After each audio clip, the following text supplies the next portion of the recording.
It isn't child's play making toy soldiers, and it isn't children who purchase and play with these tin soldiers once they're made. It's grown men. They're made of lead, these scale model tin soldiers as we call them, just a little less than 1/30th the size of life, fashioned with a hand-painted accuracy which makes each and every one of them a collector's piece.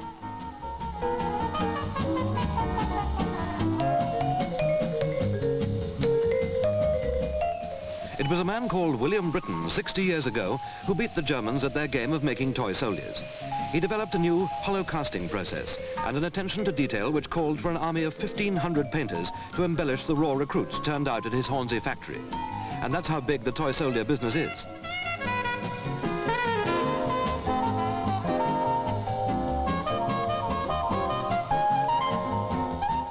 Today, it's his grandson, Dennis Britton, who gets complaints from all over the world if his horse trappings are a shade off the authentic colour, or if his rifle regiment march with arms at the slope when they should be at the trail. They're sticklers for correctitude, these grown-up schoolboys who've cornered the tin soldier market, leaving only plastic soldiers for the kids. Because that's what's happened. It's plastic soldiers now in the nursery. Tin soldiers are costly collector's pieces.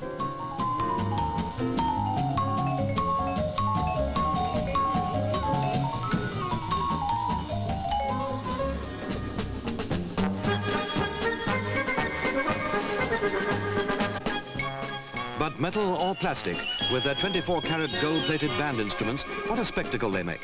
And talking of spectacles,